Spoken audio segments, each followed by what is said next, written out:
बिस्मिल्लाहिर्रहमानिर्रहीम। अस्सलाम वालेकुम। उम्मीद है आप सब खैरियत से होंगे। आज हमने टेंस जो स्टार्ट करना है, हम प्रेजेंट टेंस के बारे में पढ़ रहे थे। लास्ट लेक्चर में मैंने आपको ये बताया था प्रेजेंट टेंस के बारे में कि कितनी किस्म के होते हैं। पहला जो हमने बात की थी, जो लास्ट लेक्चर में हमने पढ़ा था, वो प्रेजेंट कंटिन्यूअस टेंस था। इसके बारे में हमने पढ़ा कि इसमें हेल्पिंग वर्ब कौन से इस्तेमाल होते हैं, किस ज़माने के मुतालिक होता है, इसकी उर्दू में क्या पहचान है, इंग्लिश में किस तरह होता है। इसको अफर्मेटिव सेंटेंसेस हमने इसके पढ़े थे। नेगेटिव किस तरह करते हैं, इंट्रोगेटिव किस तरह करते हैं। नेगेटिव इंट्रोगेटिव अगर एक साथ सवालिया और नफ़ी में आ जाएं तो किस तरह बयान किया जाता है। और WH वर्ड्स के साथ यानी डबल इंट्रोगेटिव भी जिसको बोलते हैं, अगर वो हो तो वो टेंस किस तरह अटैम्प्ट किया जाता है। ये हमने तफसील के साथ प्रेजेंट कंटिन्यूअस टेंस में लास्ट लेक्चर में हम पढ़ चुके थे। नेक्स्ट जो प्रेजेंट की किस्म है that is present indefinite tense, और तीसरी प्रेजेंट परफेक्ट टेंस, जबकि चौथी जो है वो प्रेजेंट परफेक्ट कंटिन्यूअस है। क्योंकि हम प्रेजेंट कंटिन्यूअस टेंस पिछले लेक्चर में पढ़ चुके हैं, इसलिए आज हम जो लेक्चर लेंगे जिसमें मैं आपको ब्रीफ करूंगी वो है present indefinite tense. Present indefinite tense पढ़ने से पहले आपसे गुजारिश है कि 5 स्टार अकेडमी के चैनल को लाइक करें, शेयर करें, सब्सक्राइब करें और बेल आइकन को दबाना मत भूलिएगा ताकि नई आने वाली वीडियोस आप तक सबसे पहले पहुंचे। अब हम पढ़ते हैं present indefinite tense. Present indefinite tense को फ़िलहाल मुतलिक भी कहते हैं। इसकी डेफिनेशन क्या है? The action that is done in the present however there is no definite time limit given to it being accomplished. ये ऐसा फेल है जिसमें कोई भी काम या फेल का ज़माना हाल में होना या करना मालूम हो। यानी इसमें कोई टाइम मेंशन ना हो, लेकिन सिर्फ बताया गया हो कि अभी ये काम हुआ है या ये आपको मालूम हो कि ये काम हुआ है। तो ये बगैर टाइम लिमिट के जो टेंस है वो प्रेजेंट इंडेफिनिट टेंस है। इसमें हम 5 चीज़ें पढ़ेंगे लास्ट लेक्चर की तरह। एक तो अफर्मेटिव सेंटेंस प्रेजेंट इंडेफिनिट में कैसे बनते हैं, negative sentence, interrogative sentence, negative interrogative sentence और यूज़ ऑफ WH वर्ड्स इस टेंस में किस तरह किया जाता है। अब हम उर्दू में पहचान पहले देखें कि इस टेंस की क्या है। फ़िक्रे के आखिर में अगर ता है, ती है, ते हैं या ता हूँ वगैरह आए तो इसका मतलब है वो प्रेजेंट इंडेफिनिट टेंस है। जैसे मैं आपके सामने मिसाल रखती हूँ, वो रवानी से उर्दू बोलता है। अब लास्ट पे ता है आ रहा है, इसका मतलब है ये टेंस कौन सा है? Present indefinite. आपने एक बात नोट की होगी कि लास्ट लेक्चर में जो हमने प्रेजेंट कंटिन्यूअस में बात की थी वो रहा है की थी, लेकिन प्रेजेंट इंडेफिनिट टेंस में ता है फ़िक्रे के आखिर में आता है। मैं हर रोज़ लाइब्रेरी जाता हूँ, अब इधर भी ता हूँ आ रहा है। क्या तुम इंग्लिश सीखना चाहते हो, ते हो। तो किसी भी फ़िक्रे के आखिर में ता है, ती है, ते हैं, ता हूँ वगैरह अगर आ जाए तो इसका मतलब है ये फ़िक्रा कौन से टेंस का है? प्रेजेंट इंडेफिनिट टेंस से लिया गया है। अब प्रेजेंट इंडेफिनिट टेंस का हम अफर्मेटिव सेंटेंस पढ़ते हैं। ये अफर्मेटिव, नेगेटिव इंट्रोगेटिव या नेगेटिव इंट्रोगेटिव आप किसी भी सेंटेंस में ले लें, उन सब की डेफिनेशन सेम ही होगी। जिस तरह यहाँ भी अफर्मेटिव सेंटेंस कौन सा सेंटेंस है? कोई भी सेंटेंस जो पॉजिटिव हो, जिसमें नफ़ी ना पाई जाती हो, सवालिया ना पाया जाता हो, जिसमें डबल सवाल ना पाया जाता हो, WH वर्ड्स के साथ ना हो, सिंपल पॉजिटिव वर्ड हो, पॉजिटिव फिक्रा हो, उसको हम अफर्मेटिव सेंटेंस कहते हैं। इसका फार्मूला क्या है प्रेजेंट इंडेफिनिट के अफर्मेटिव सेंटेंस का? सबसे पहले हम सब्जेक्ट लिखते हैं, फिर वर्ब की फर्स्ट फॉर्म लगाते हैं। फर्स्ट फॉर्म के साथ S या ES का इजाफा किया जाता है। अब ये मैं आपको भी बताती हूँ कि S या ES किन सब्जेक्ट्स के साथ लगता है और किन के साथ नहीं लगता है, और साथ हम ऑब्जेक्ट को इस्तेमाल करते हैं, यानी ऑब्जेक्ट लगाया जाता है। अब जैसे देखें हमारे पास है आई, वुई, यू, दे या कोई प्लूरल हो, जिस तरह 2 नाम हैं, ज़्यादा नाम हैं, या कई ज़्यादा लोगों की बात है, या एक से ज़्यादा नामों के मुतलिक हम बात कर रहे हैं, उनके साथ वर्ब की फर्स्ट फॉर्म के साथ हम S या ES का इजाफा नहीं करते हैं, वो नहीं लगाया जाता। जबकि हमारे पास अगर ही, शी, इट या कोई सिंगुलर नेम हो, सिंपल एक वर्ड जैसे आयशा है, आमना है, इस तरह अगर नेम हो, अली है, हैदर है, ये नाम हो, तो इसके साथ हम एस या ई एस का इजाफा करते हैं। अब जैसे मैं आपको इसकी एग्जाम्पल देती हूँ, वो सुबह सवेरे उठती है। अब देखें इस फिक्रे के उर्दू के आखिर में ती है आया है, मतलब ये प्रेजेंट इंडेफिनिट टेंस है, उर्दू में हमें पहचान हो गई इसकी। अब हम इसकी इंग्लिश देखते हैं, she gets up early in the morning.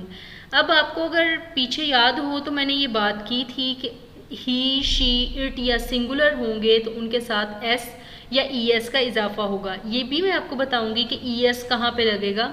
यहाँ पे आप देखें गेट वर्ब की फर्स्ट फॉर्म है और उसके साथ मैंने एस लगाया है, यानी एस का इजाफा हुआ है। शी हमारे पास सब्जेक्ट है, काम करने वाली है। गेट वर्ब की फर्स्ट फॉर्म है, इसके साथ हम एस लगाएंगे। और इन द मॉर्निंग, क्योंकि मॉर्निंग में काम हो रहा है तो ये इसको हम ऑब्जेक्ट के तौर पे लेते हैं। इसी तरह वो क्रिकेट खेलते हैं। अब ये देखें उर्दू में ही आपको पता चल रहा है, ते हैं तो लास्ट पे आ ही रहा है, लेकिन वो क्रिकेट खेलते हैं यानी एक से ज़्यादा हैं, तो दे तो डेफिनेटली आएगा ही। तो दे के साथ हम एस या ई एस का इजाफा नहीं करते। जहाँ पे प्लूरल हो, एक से ज़्यादा हो, वहाँ पे इजाफा नहीं किया जाता। दे प्ले क्रिकेट। अब इधर मैंने कोई एस या ई एस का इजाफा नहीं किया, सिंपली। लेकिन अगर यही मैं जो उर्दू सेंटेंस है वो लड़की या लड़के सिंगुलर के साथ हूँ, जिस तरह वो क्रिकेट खेलता है, तो मैं डेफिनेटली यहाँ पे ही प्लेज क्रिकेट लगाऊंगी, क्योंकि ही, शी, इट या सिंगुलर के साथ एस या ई एस लगाया जाता है। इसी तरह वो सुबह सवेरे उठती है, अगर मैं यहाँ पे लिखूँ वो सुबह सवेरे उठते हैं ज़्यादा, तो मैं एस नहीं लगाऊंगी इंग्लिश में, ज़्यादा के साथ एस नहीं लगेगा, तो फिर क्या बोलूँगी मैं, they get up early in the morning, फिर एस नहीं लगाया जाएगा। इसी तरह अब बाकी फिक्रात के साथ भी अगर करें तो आपको समझ आ जाएगी कि किस तरह कहाँ पे एस और ई एस लगेगा। अब ऐसे अल्फाज जिनके आखिर में O, C H, S H, X या डबल एस आ जाएं, तो उनका तर्जमा करते वक्त ही, शी, इट और सिंगुलर के साथ आमतौर पर ई एस लगाया जाता है। उम्मीद है आप इस बात को समझे हैं।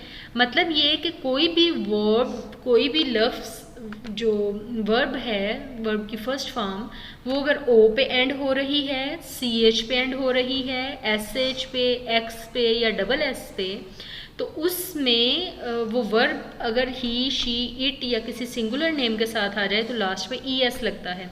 जिस तरह मैं अपनी बात को मिसाल से वाजे करती हूँ ताकि आपको समझ आ जाए। वो स्कूल जाता है, ता है तो मतलब प्रेजेंट इंडेफिनिट टेंस है।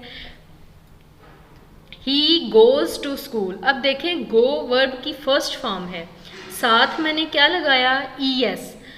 क्यों, वर्ब ओ पे एंड हो रहा है तो आप देखें यहाँ पे ई एस लगेगा, गोज टू स्कूल। पहली बात कि ही है, सिंगुलर है, तो ई एस का इजाफा एस या ई एस का होगा। लेकिन ई एस कहाँ पे आ रहा है, जहाँ पे verb O, C H, S H, X या डबल एस पे खत्म हो। इसी तरह मैं आपको एक और बताती हूँ।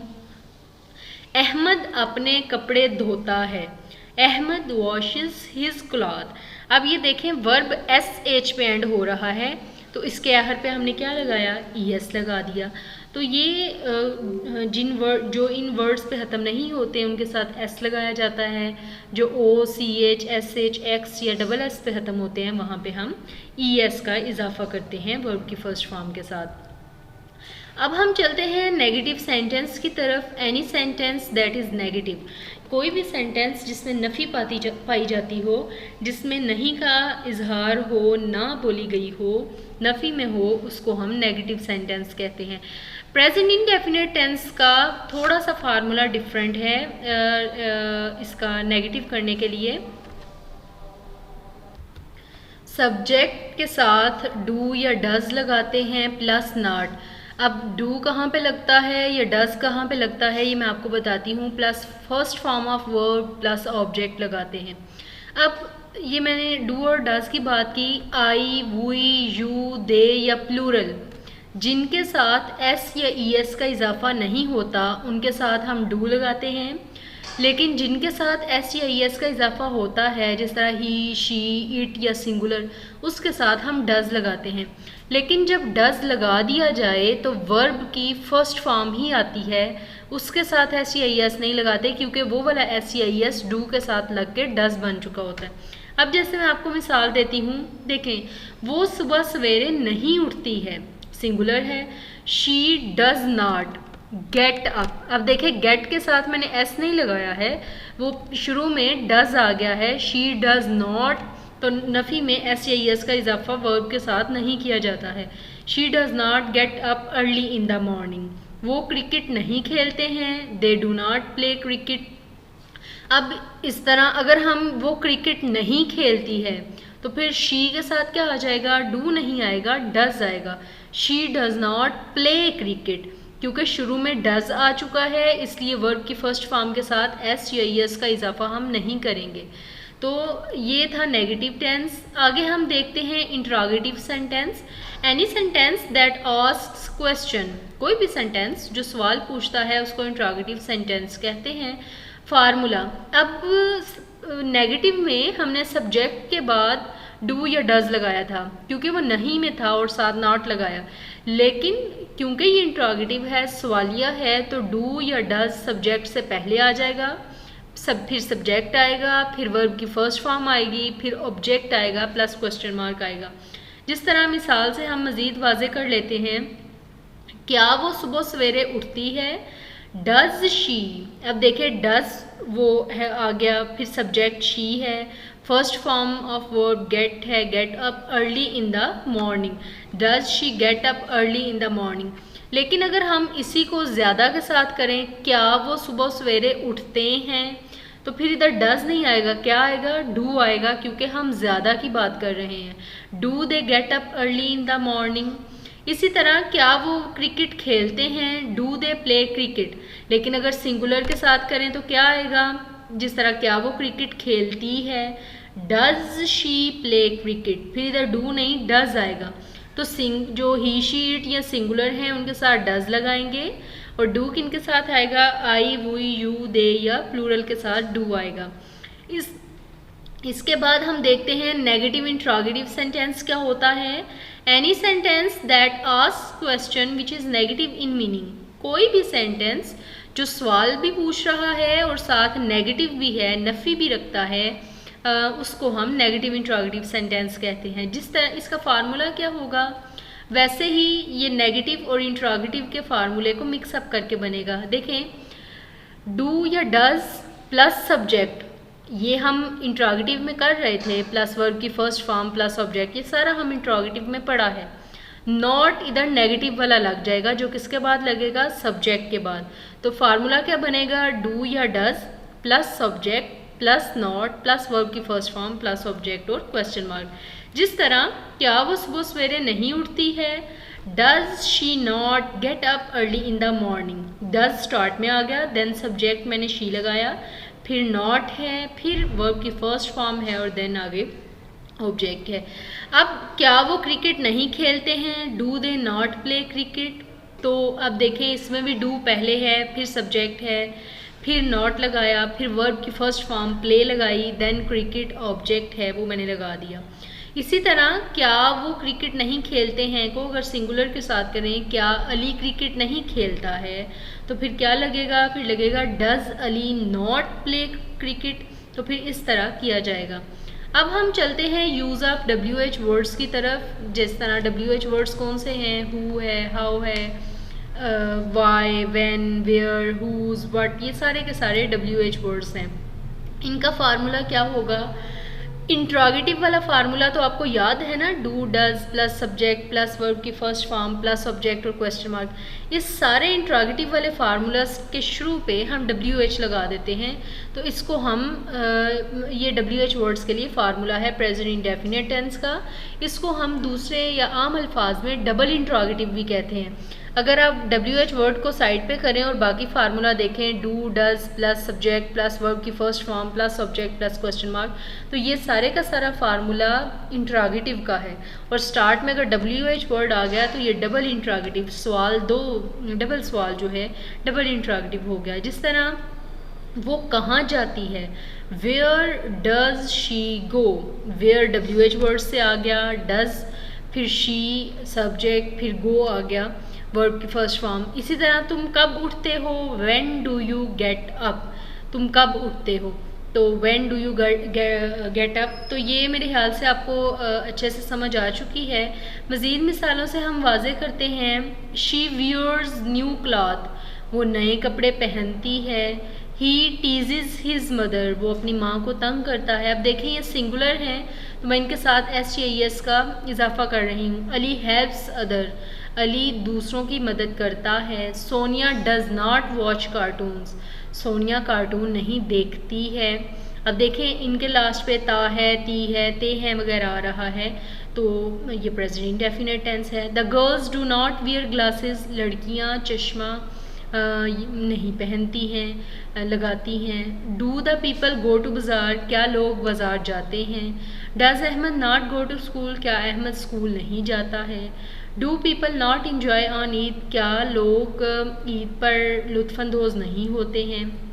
Y do they get angry quickly, वो क्यों बहुत जल्द गुस्सा हो जाते हैं या गुस्से में आ जाते हैं। Where do they play cricket, वो कहाँ क्रिकेट खेलते हैं। What do you want to write, तुम क्या लिखना चाहते हो। अब ये मैंने एक टेस्ट आपके लिए तैयार किया है, ये कुछ फ़िक्रात दिए गए हैं। आप मुझे कमेंट बॉक्स में इनकी ट्रांसलेशन करके बताएं ताकि मुझे समझ आए कि आप लोगों को ये अच्छे से समझ आ चुकी है कि नहीं। प्रेजेंट इंडेफिनिट टेंस की कहाँ पे आप STIS का इजाफा कर रहे हैं और आया इसको ठीक लिख रहे हैं या नहीं। जिस तरह पहला है माहीगीर मछलियाँ पकड़ता है, बच्चे बारिश में नहाते हैं, आमना फूल तोड़ती है, वो हद का जवाब देते हैं। लड़का पतंग नहीं उड़ाता है, तुम झूठे बहाने बनाते हो। क्या वो बालों में कंघी करती है, वो रोज़ाना कहाँ सैर को जाते हैं, क्या वो किसी की परवाह नहीं करते हैं। ये इन सब की ट्रांसलेशन आप मुझे इंग्लिश ट्रांसलेशन कमेंट बॉक्स में करें ताकि मुझे पता चले कि आप लोग कितना अच्छा इसको समझ चुके हैं और प्रिपरेशन हो चुकी है। हमारी मज़ीद वीडियोस के लिए और नेक्स्ट टेंसेस के लिए, नेक्स्ट उसके एग्ज़ाम के लिए, टाइप्स के लिए आप हमारे चैनल को सब्सक्राइब करें। 5 स्टार अकेडमी का चैनल को लाइक करें, शेयर करें और बेल आइकॉन लाजमी दबाएँ ताकि आपको नई आने वाली वीडियोस जो हैं आपके नॉलेज में मज़ीद इजाफा कर सकें। Thank you very much.